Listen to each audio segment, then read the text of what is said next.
keterangan saudara berubah, saya perintahkan jaksa penuntut umum untuk proses saudara. Saya tidak tahu yang mulia. Tidak tahu. Ya memang saudara jawabnya tidak tahu terus. Saudara selaku Kadif Propam, selaku polisinya polisi, apa tidak berpikir panjang?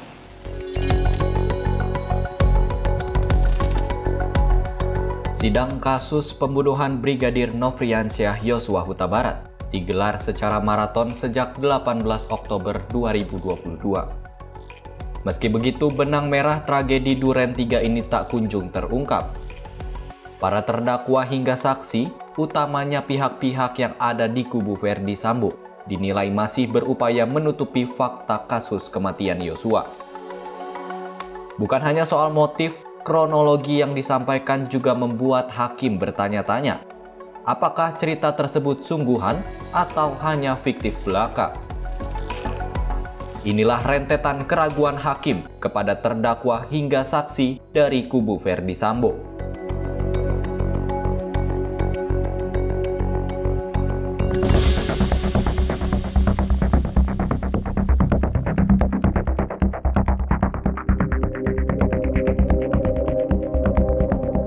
Dimulai dari asisten rumah tangga keluarga Verdi Sambo di rumah Saguling, yakni Susi. Sosok Susi sontak menjadi sorotan publik usai kemunculan perdananya di persidangan pada 31 Oktober 2022. Bagaimana tidak, Susi dinilai terus memberikan kesaksian yang dinilai tak masuk akal, yang membuat Ketua Majelis Hakim Wahyu Iman Santoso naik pitam.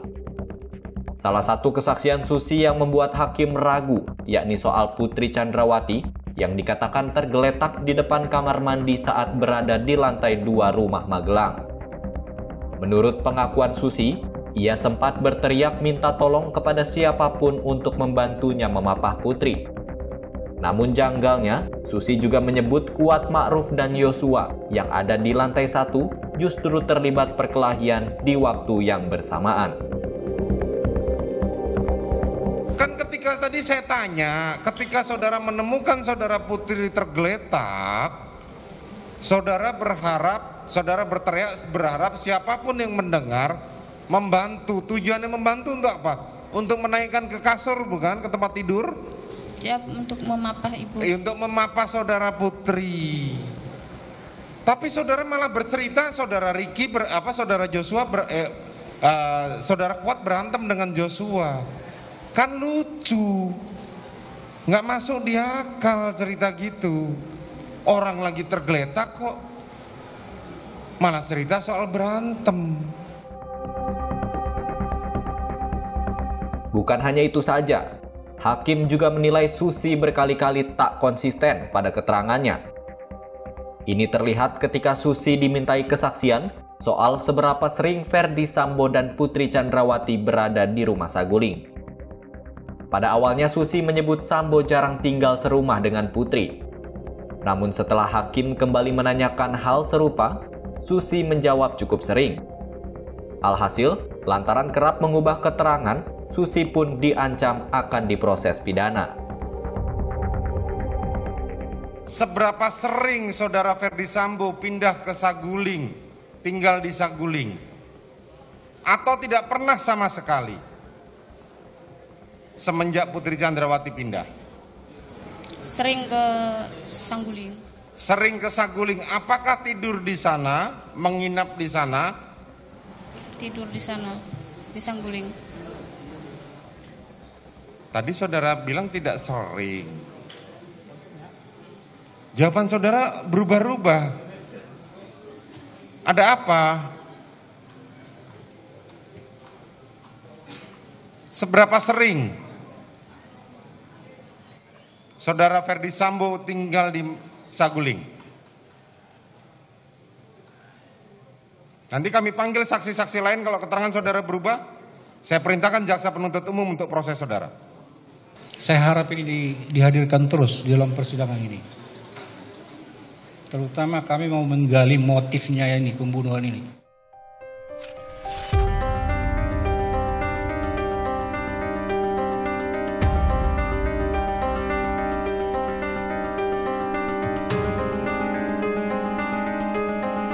Tak hanya Susi, sosok ART Sambo di rumah Duren 3 yakni Dirianto alias Kodir juga tak luput dari sorotan majelis hakim. Pasalnya, keterangan yang diberikan Kodir di persidangan kasus pembunuhan Brigadir Yosua ternyata berbeda dengan fakta yang sebenarnya terjadi. Sebab dalam rekaman CCTV, terungkap bahwa Kodir sempat keluar masuk rumah majikannya itu sesaat setelah Yosua tewas sekitar pukul 17 hingga 17:12 waktu Indonesia Barat. Sementara itu pada persidangan sebelumnya, Kodir mengaku hanya berada di luar rumah dengan Romer dan Yogi, serta baru masuk rumah pada pukul 20 waktu Indonesia Barat. Kapan saudara masuk ke dalam rumah? Kurang lebih jam 8-an yang mulia. Jam 8 apa? Malam. Terjadinya penembakan jam berapa? 17.05. 17 berapa?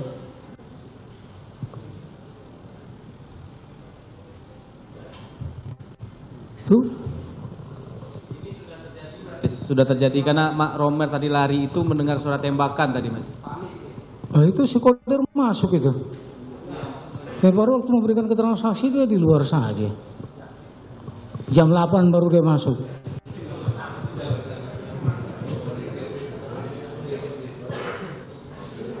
Kodir. Mestinya ini pada waktu pemeriksaan Kodir diperlihatkan. Hah? Bukan, kan ada bukti. Kalau seandainya bukti itu sudah ada di sini kan bisa diperlihatkan. Itu lihat itu.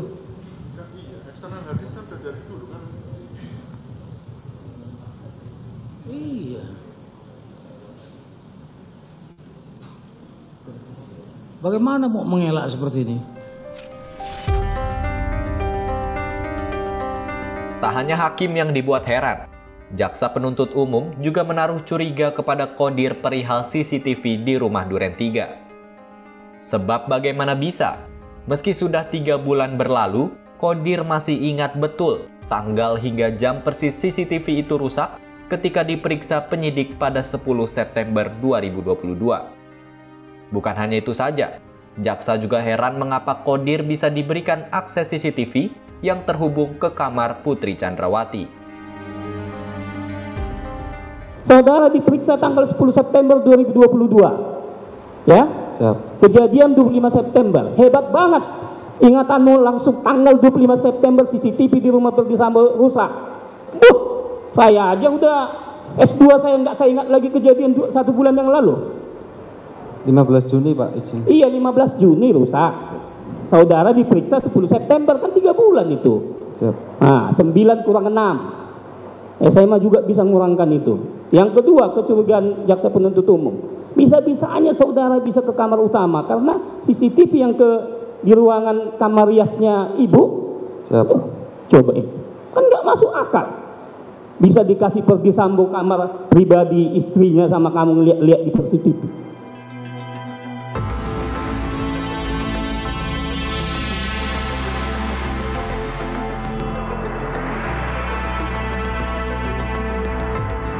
Keraguan hakim juga muncul saat memeriksa kesaksian terdakwa Ricky Rizal di persidangan.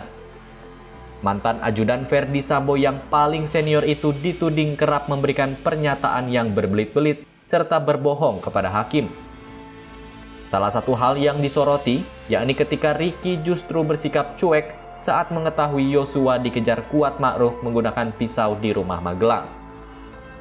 Hakim Wahyu pun heran karena Ricky seolah tidak mempunyai naluri sebagai polisi ketika melihat kejadian tersebut.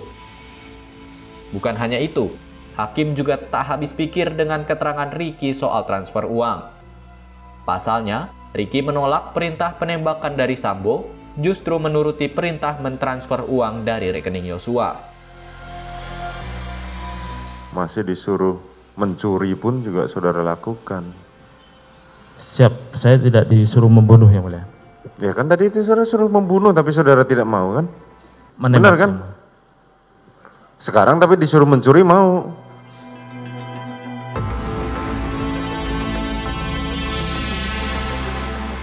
Cecaran hakim tak berhenti sampai di situ.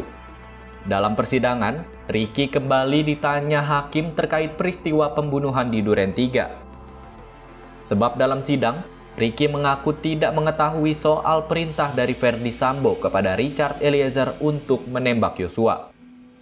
Namun di satu sisi, keterangan itu menjadi tidak masuk akal lantaran pada saat kejadian posisi Ricky tidak jauh dari TKP yang berada di ruang tengah rumah Duren 3. Kamu berkorban, mengorbankan masa depan anak-anakmu untuk nutupin ini semua.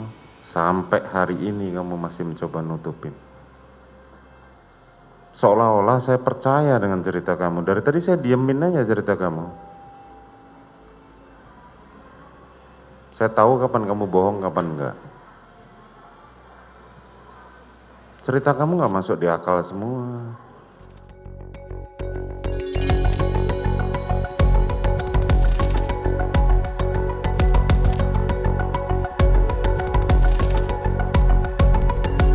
Tak hanya Ricky Rizal, Kuat Ma'ruf juga tak lepas dari cecaran majelis hakim, terutama saat mengaku mengejar Yosua dengan pisau usai terjadi dugaan pelecehan di Magelang. Hakim merasa alasan Kuat membawa pisau itu tidak masuk akal. Sebab, bagaimana bisa Kuat yang saat itu mengaku takut dengan Yosua justru mengejar orang yang ia takuti itu dengan pisau.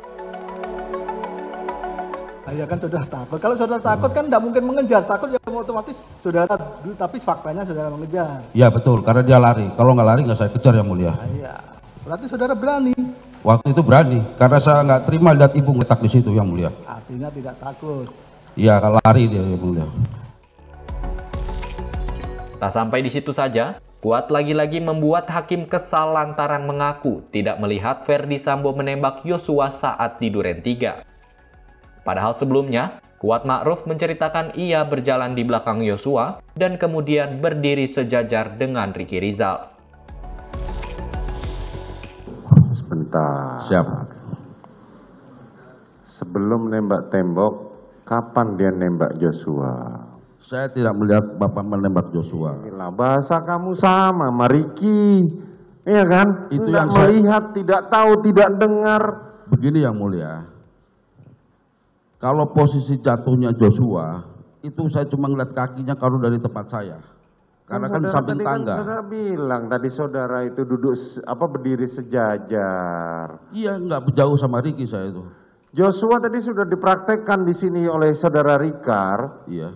Berdirinya Rikar dengan Ricky itu tidak jauh. Tidak. Tapi kalian karena buta dan tertuli, makanya saudara tidak mendengar dan tidak melihat. Kan itu yang mau saudara sampaikan.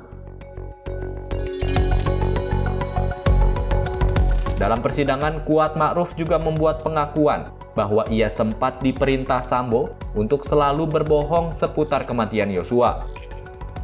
Pengakuan itu berawal saat Kuat menceritakan momen diperiksa tim Provos Polri setelah Yosua tewas pada 8 Juli 2022. Alhasil, cerita Kuat soal berbohong ini lantas mendapat komentar hakim. Dengan nada sindiran, hakim mengaku percaya jika kebohongan Kuat berlanjut sampai saat ini. Nah, setelah itu Pak Sambo bilang ke saya, Pak, kamu tadi cerita apa Pak diperiksa? Saya baru ceritain di Magelang Pak, tapi baru separuh. Kata Pak Sambo, oh gitu? Udah nggak usah Wat. Kamu tadi sebelum saya datang ngapain? Saya habis nutup pintu Pak. Habis nutup balkon saya turun baru ketemu Bapak di dapur. Udah, kamu bilang aja lagi di balkon ada suara tembakan kamu tiarap. Jadi kamu nggak tahu ada suara tembakan di bawah. Jelas ya? Pak, saya ngomong gitu. Ini untuk bantu Richard. Jelas ya? Ya Pak. Udah, saya udah itu ya.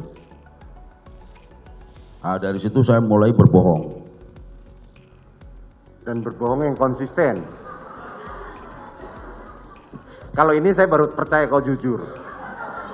Kali ini aku percaya kau jujur. Nah, serius.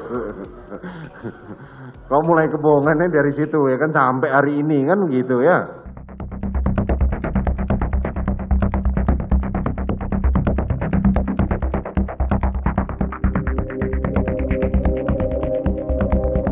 Verdi Sambo selaku otak di balik pembunuhan Brigadir Yosua juga tak luput menjadi sasaran cecaran hakim. Bagaimana tidak, sejak persidangan bergulir, banyak dari keterangan yang disampaikan mantan Kadif Propam Polri itu yang dinilai tak masuk akal. Pertama, soal pengakuan bahwa Putri Chandrawati sempat melapor kepadanya usai mengalami kekerasan seksual oleh Yosua saat di Magelang. Hakim menilai keterangan ini janggal karena setelah Sambo mengaku emosi mendengar cerita Putri, ia justru bisa memutuskan untuk bermain bulu tangkis bersama rekan polisinya. Saudara mampir dulu ke Bangka, kemudian baru ke Saguling. Ya, yang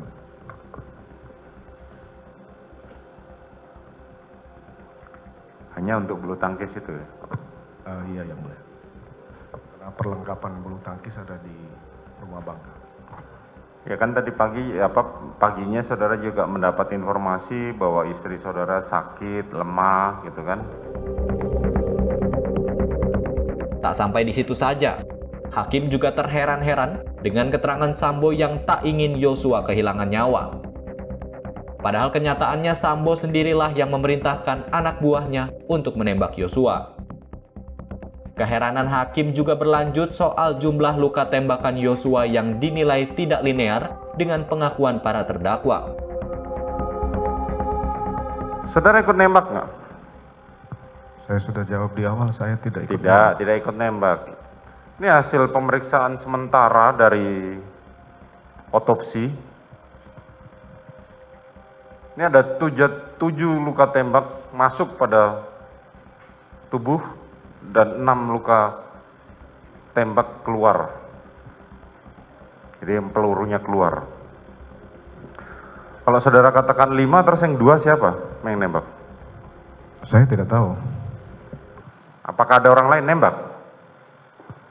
Saya tidak tahu. Ya. Atas rangkaian peran ini, majelis hakim sempat menegur Sambo yang justru merancang pembunuhan, bukannya melaporkan Yosua jika memang betul pemerkosaan itu terjadi.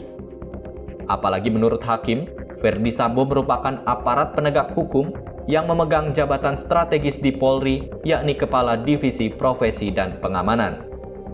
Sebab sebagai petinggi Polri, Sambo seharusnya bisa berpikir panjang.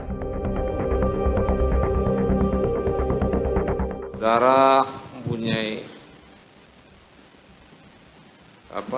kedudukan yang cukup bagus, ya. Tapi sayang, saudara tidak bisa menahan emosi saudara. Saya mohon maaf, ya. Saudara selaku Kadif Propam, selaku polisinya polisi, apa tidak berpikir panjang? Katakanlah misalnya dengan saudara melaporkan perbuatan yang dilakukan oleh Joshua tersebut. Kenapa saudara melakukan tindakan yang tidak semestinya saudara lakukan sebagai seorang penegak hukum, ya. Notabene saudara sebagai Kadif Propam. Ya, itulah salah saya yang mulia, karena pada saat saya konfirmasi mendengarkan keterangan istri saya di Saguling itu, istri saya tidak ingin ini ribut-ribut dan diketahui orang lain karena ini menjadi aib keluarga.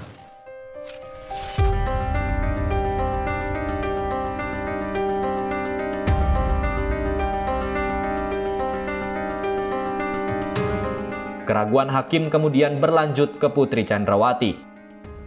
Hakim meragukan pengakuan Putri yang menyebut Yosua melakukan kekerasan seksual kepadanya. Hakim menilai keterangan tersebut tak selaras dengan fakta yang terjadi, yakni bahwa Yosua dimakamkan secara kedinasan. Tahu nggak syarat-syaratnya apa supaya mereka mendapatkan kehormatan pada saat pemakaman? Saya tidak tahu persis. Saudara tidak tahu persis. Saya sampaikan. Untuk mendapatkan penghargaan seperti itu berarti yang bersangkutan tidak boleh mendapatkan cemar sedikit pun atau noda dalam catatan karirnya. Faktanya almarhum Joshua kemudian dimakamkan dengan kebesaran dari kepolisian. kalau seandainya dia seperti yang saudara sampaikan tadi melakukan pelecehan seksual saudara, tentunya dia tidak akan mendapatkan hal itu. Dalam sidang kasus pembunuhan Yosua, keberadaan ajudan dari Putri Chandrawati juga menjadi pertanyaan hakim. Selama ini, memang diketahui bahwa ajudan Putri merupakan Brigadir Yosua. Namun menurut hakim, hal itu terasa ganjal sebab ajudan istri jenderal seharusnya wanita. Setahu Pak Hakim, ajudan istri jenderal itu sebenarnya harus perempuan juga.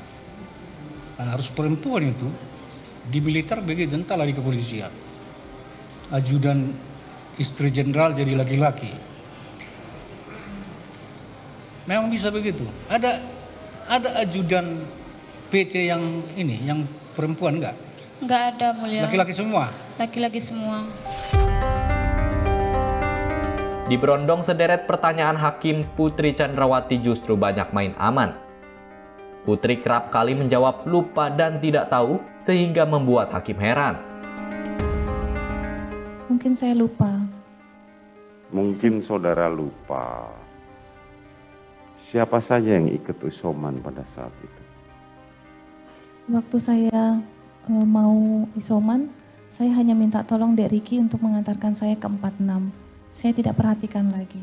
Faktanya siapa saja yang ikut satu mobil dengan saudara? Saya baru tahu sejak Bareskrim menyetelkan CCTV-nya bahwa ada Yosua, Richard, dan Kuat. Oh, luar biasa saudara ya, lupanya ya. Kapan suami saudara tiba?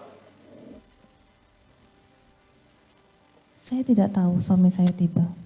Saudara tidak tahu suami tiba. Saudara tahu siapa saja yang datang bersama suami saudara? Saya tidak tahu, Yang Mulia. Saudara tidak tahu.